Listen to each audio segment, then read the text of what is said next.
Ladies and gentlemen, you are about to witness some scenes from the next attraction to play this theater. This picture, truly one of the most unusual ever filmed, contains scenes which under no circumstances should be viewed by anyone with a heart condition or anyone who is easily upset. We urgently recommend that if you are such a person or the parent of a young or impressionable child now in attendance, that you and the child leave the auditorium for the next 90 seconds. Hello, my name is Tony, and this is the Video Nasty Project. Now, assuming you've wandered in here by accident, you're asking yourself, what exactly is a video nasty? Well, let me bring you up to speed real fast. Back in the early 80s, the home video revolution was just getting underway.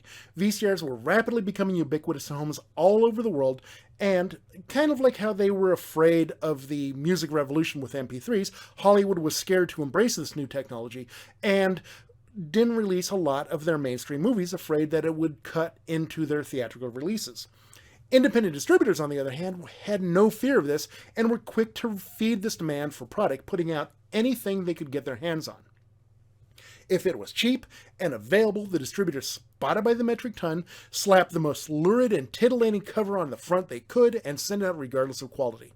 And so, video shelves were filled with movies like The Driller Killer, Nightmares on a Damaged Brain, Cannibal Holocaust, I Spit on Your Grave, Zombie Flesh Eaters, and so on and so on and so on. Enter Mary Whitehouse, the head of the National Viewers and Listeners Association, a morality watchdog group in the UK. Terrified that children would be corrupted into violent juvenile delinquents through exposure to these movies, Whitehouse led the charge to demand new levels of censorship and restriction. She caught the eye of the tabloid press, bent the ear of several members of parliament, and otherwise whipped up an atmosphere of fear and moral panic. Local police used the Obscene Publications Act of 1959 to raid local shops, seize videos, and persecute shop owners. Yes, people went to jail, actual real jail, for simply possessing a copy of I Spit on Your Grave. To assist local authorities in identifying these obscene and depraved movies, the Director of Public Prosecutions released a list of 72 films that the office believed to violate the act. Eventually, this list was revised as prosecutions failed or they were dropped, and the 72 turned into 39 films that were censored, banned, and successfully prosecuted. The Video Nasties. And that's where my project comes in.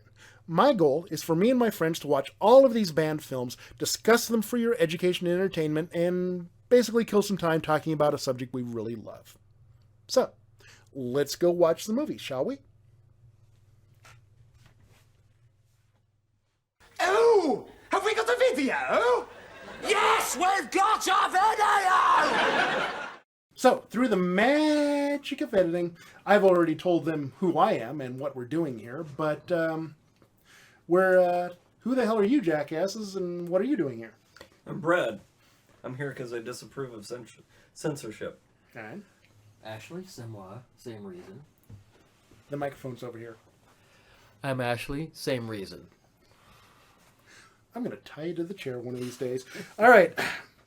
So, Might enjoy that. anyway, so I went through and got a whole bunch of quotes out of the Mary Whitehouse archives. And yes, she's crazy enough, she's prolific enough that she has her own archives in England. So I went through what they sent me and scrubbed out a whole bunch of quotes and citations and questions about because, well, we're all pretty chill about censorship, and they're not, but we can't have a good debate because, well, we're all on the same side. So I'll play devil's advocate, go through a couple of these, you guys rebut. How about that? Sounds good. All right. So. Sometimes you just can't find a conservative when you need one. More's the pity. Oh well. There goes to the conservative demographic. You've just insulted them all. All right. So, if television advertising is effective, and there's no doubt that it is, then why should television be less effective when it advertises lax morals, cruelty and violence, promiscuity, and permissive behavior? Your thoughts? Well, I would say because it's up to the individual to decide that sort of thing, especially when it comes to parents and their kids. But if I'm a young child and I'm watching a video nasty or I'm watching Texas Chainsaw Massacre, I'm the big bad television programming your child. Why is that less effective than programming them to buy Fruit Loops? Well, because parents are more likely to take their kids to go get Fruit Loops than they are to let their kids go buy a chainsaw. Strong point. I never got a chainsaw when I was a kid. Neither did I. All right. Not even the toy one. I did have a machete. Oh, I did have a sword too. Nice. I did get to use a chainsaw under my father's supervision once I was big enough to actually do so, but that's different. Parental supervision. Exactly. That's key. Exactement. And I only used it on wood, which is what you're supposed to use chainsaws on. Really? What? Movies have been lying to me all this time. I guess so. All right. Shame. So anyway, your thoughts? Well, my thoughts is that the individual should retain the right to be able to make decisions for themselves. That's one of the key aspects of liberty. Right. And if you have somebody from above, like the government, saying that you can and cannot watch certain things, this takes away a little bit of the liberty option. You know, you've just had somebody in authority say, no, you can't do something. But yet, it's not something that's, like,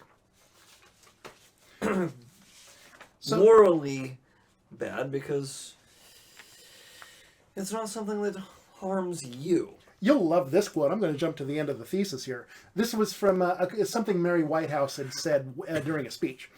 Let us remember that freedom dies when moral anarchy takes over, and it lives when the citizens accept limitations upon themselves for the good of society.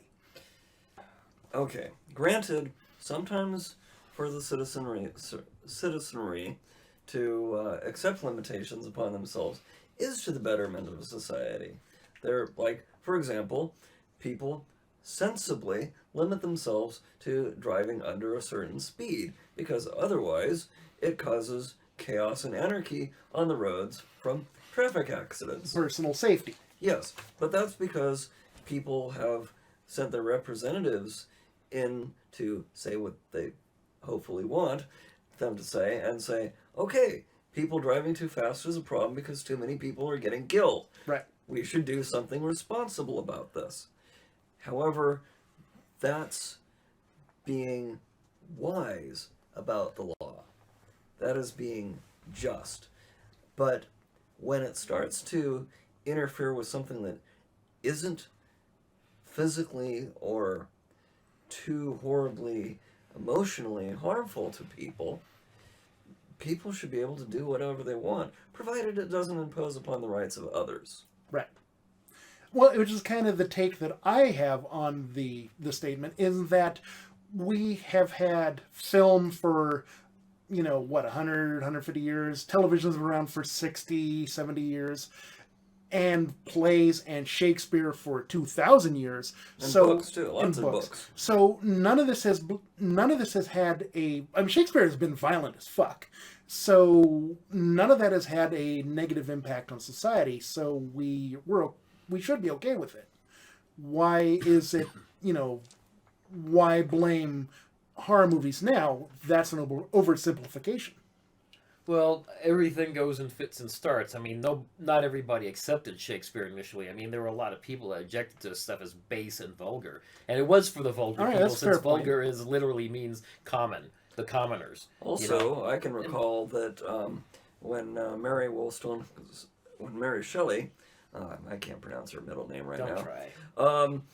When Mary Shelley wrote Frankenstein, there was a huge amount of controversy about it, because of the whole resurrection from the dead aspect, and tampering where God, and tampering where God, where God does his stuff, and there were some conservative groups were outraged by the book, and yet today it is considered a classic. Okay, now here's a spin for you. So you have, let's take The Faces of Death. At the time when we were growing up, that was the 800-pound gorilla of movies. Yeah. If you wanted to watch a sick movie, you watch Faces of Death. Now we watch it today, and obviously it's fake. But the thing is, though, we can now go find on YouTube hundreds and hundreds of movies that are way more nasty than that. So That's true. Our perspective has shifted.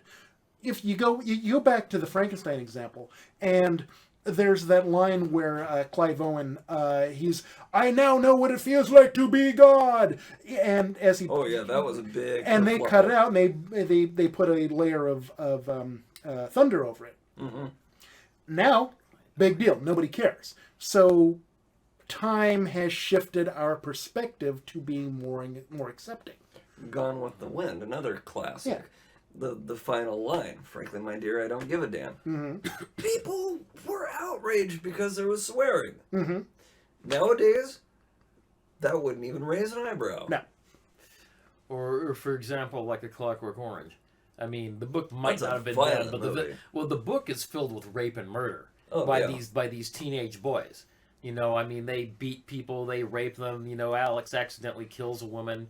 You know, there's this whole reprogramming, aversion therapy, mind control, manipulation. It's kind of proto-cyberpunk in the way the character in the gutter has to go up against the government that's trying to do him in, but he's also like one of the worst aspects of society, the violent teen. Oh yeah. You know, the movie they made covered most of the book. They actually shot a lot they cut out, but the movie was so vile, Stanley Kubrick received death threats from people. He ordered the negatives and any copies of the movie buried someplace where they couldn't find it. So that wasn't government censorship, even though It was him. self-censored. Yeah, it was him doing it was pressure from people. It wasn't just the commoners. I mean, he was being leaned on by a lot of people. I mean, this was 1970 when this movie came out, so you can imagine the whole thing. When the artist edits something. But he didn't edit it. He got rid Well, of he prints. withdrew it. He withdrew it because he was being threatened. His family was being threatened with death. Like people wanted to kill them. It's still different when the creator censors it. Although I think, so there's the level of you have of government censoring you. There's the level of the artist self-censoring, and then there's this weird level of the public wants to get out the pitchforks and kill you. Yeah, he didn't censor censoring. it. He didn't censor it. He didn't cut a single frame that he meant to be in there. He just got rid of. He just all didn't want to copies. die. Yeah, he just got rid of all copies Yeah. and negatives and cutscenes and all that stuff, and had it tossed in a landfill and buried and forgot about it. That's not the same thing as censorship. That's just withdrawing something in order to save your life. It's censorship. When somebody's being censorious, they usually have their own reasons for it. You know, whereas this was taken out of his hands by the fact that the general public was basically coming after him, as he said, with pitchforks. Yeah, but That's that not was the still same thing. his decision. That wasn't a decision by anybody higher up. But it was forced onto him by external forces. So I Yeah. kind of see your point. I mean, he could have left it. I mean, considering how... and he did keep it released in America. Yeah, didn't he? yeah, It was I just mean- in the UK he pulled it. Yeah, I mean, considering the movies that came out before Clockwork Orange, I mean, it's England's history with violence is littered with this shit. I mean, the Hammer movies, once they moved into the 60s and started doing these costume, epics, those period pieces like Vampire Circus and stuff, just, splashed with blood. I mean, like literally, splashed with blood. And they had mild sex and stuff like that, but it was always with that kind of 60s, sensuality. It wasn't, banging and stuff like that. But like, even the Hammer got more and more lurid and titillating as time as they went on. went, and into the 70s, it just got more and more vile.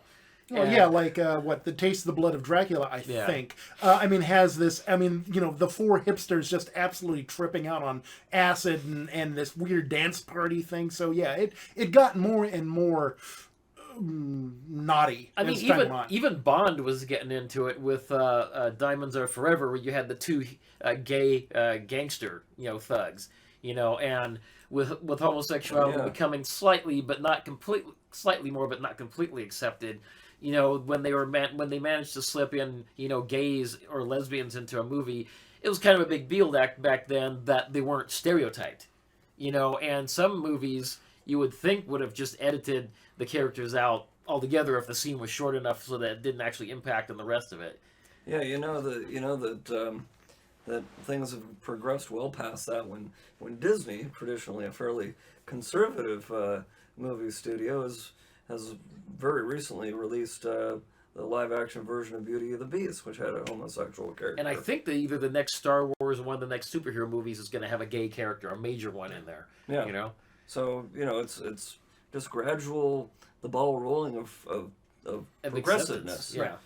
And And a changing demographic. Yeah, People want yeah. to be represented. That's you know, right. and that's a major part of acceptance when you have enough people in the audience who are throwing down those ducats to get their butts in those seats. Well, the blaxploitation movement was a direct response to the black community not having movies. Yeah. Yeah, and now it's considered a bit of a raised eyebrow if you have a cast in a movie that's not multi-ethnic. Well, Unless it's something that's a period piece or set in a different country where the demographic is predominantly one ethnic type. Right. But if you're trying for something that's like set in the future, it's considered a little odd nowadays if you don't have a spread of different sorts of people. All right. So the danger of such material being video nasties, was highlighted by the case heard at the Old Bailey, a weird English court that I'm not too sure about, on the 27th of June 1983, when a 18-year-old man was convicted of the brutal sexual assault on 2 women after an unremitting diet of horror videos. Well, let's just say he wasn't messed up to begin with. You know, there's no...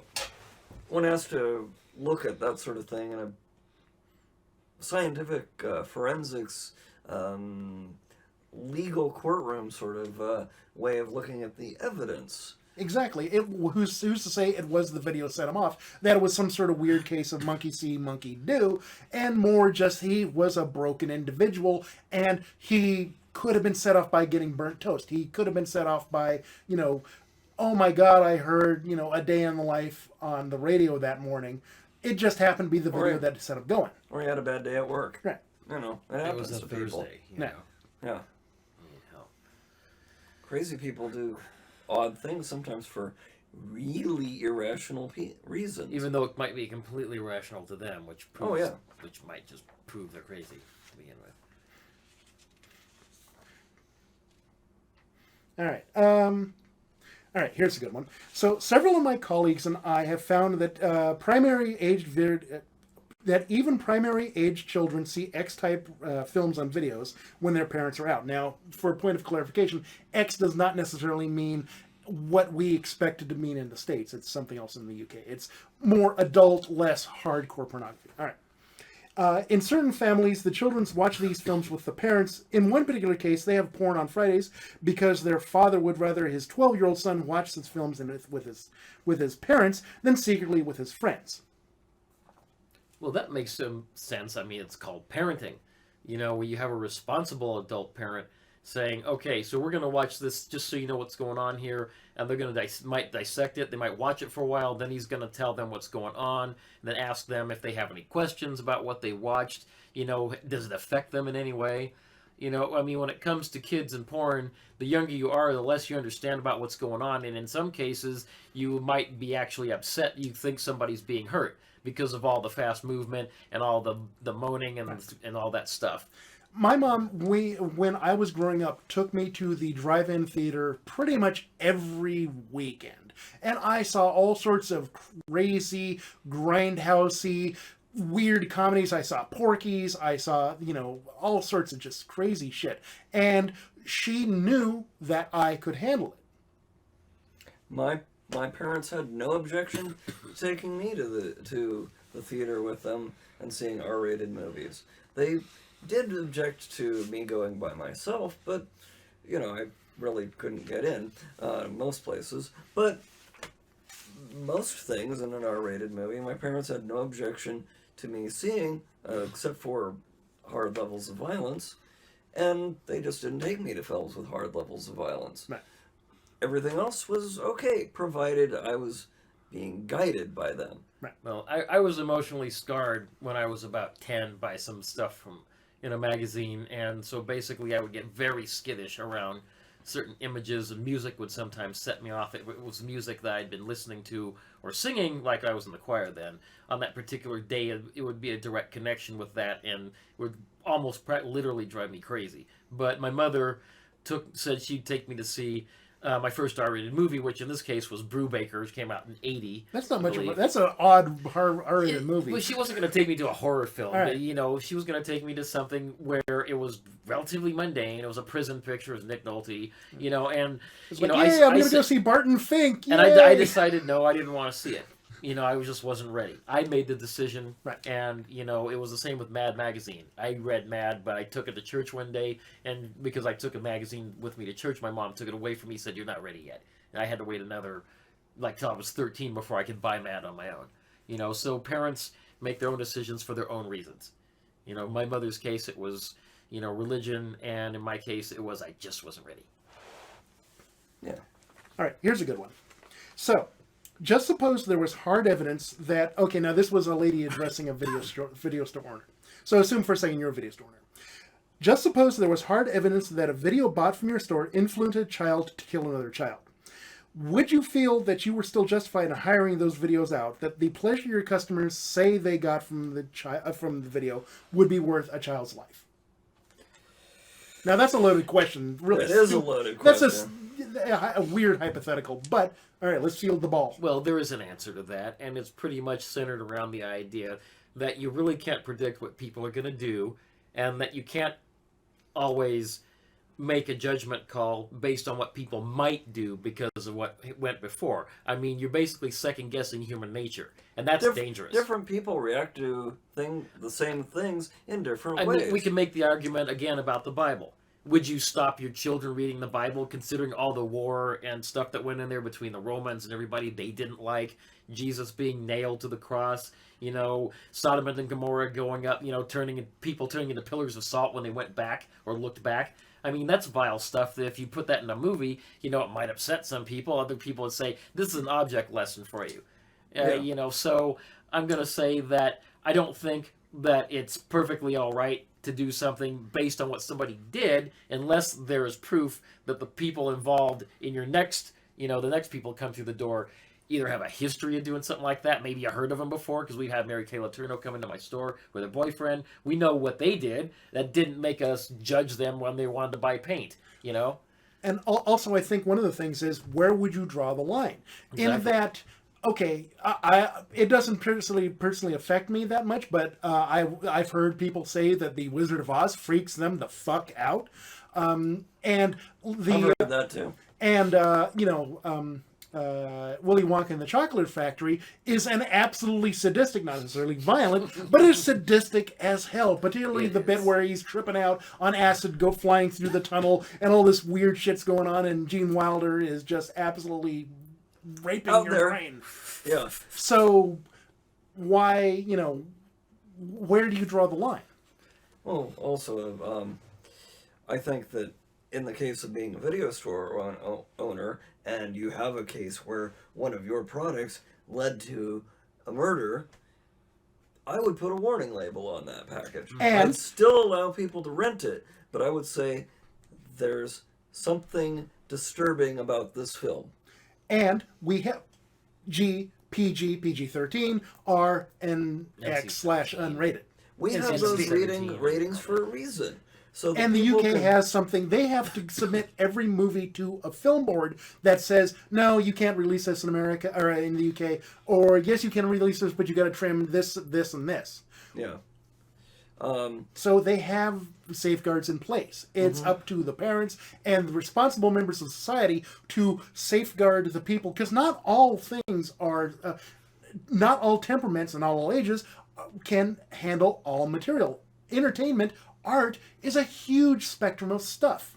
Oh yeah, like How here's deeply here's personal. an interesting example that I've seen with the rating systems in today, as opposed to the rating systems back then.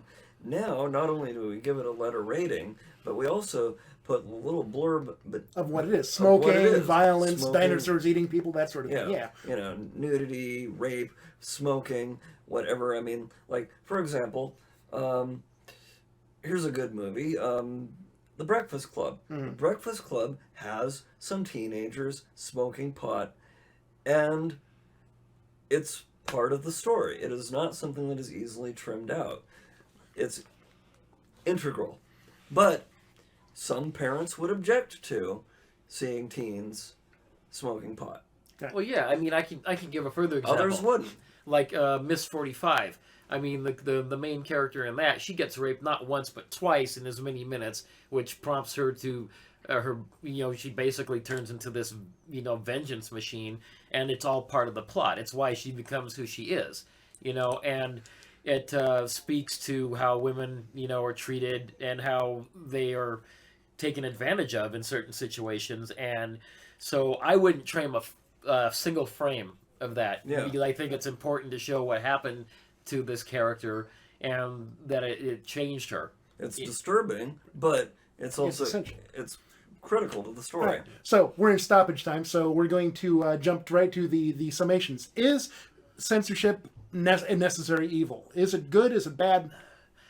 I think intrinsically, in and of itself, it's kind of neutral. It's what you do with it. The minds behind the censorship. I mean, if you're censoring for your own personal reasons, then that's bad. But if you have a society that's proven it can't handle certain things and people take things way out of hand, then I would say apply censorship with a judicious hand and not just blanket everything. I agree. It's like censoring David, the statue David, because he's naked. It's a classic. It's a wonderful piece of artwork. But some people object to it. It's one of those things that you should be able to reserve the right to judge it on your own judgment and the quality of the artwork that is presented. Yeah. I'm going to go with censorship in certain instances is a good thing. Alice Cooper said that he absolutely loved Mary Whitehouse because without her saying, you cannot watch this, his record sales would have been limp. She comes out and protests against him. Whew, he sells zillions of copies. He says, I love that old bitch.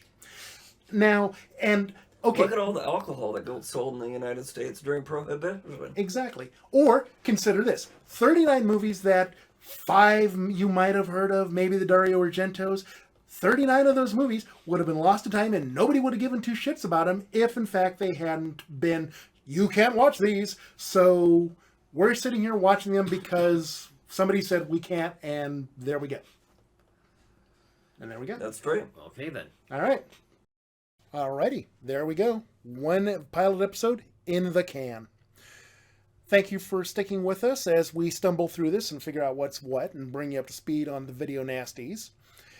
Please join us again here next week when we actually talk about a movie as opposed to just kind of stumbling through half an hour of talking about censorship. I know it's a little bit cliche, but if you could, please like and share and subscribe our stuff because we have very meaningless existences and outside validation would be huge. And join us again here next week. I already said that, damn it. I gotta come up with a better way to bail out of these episodes.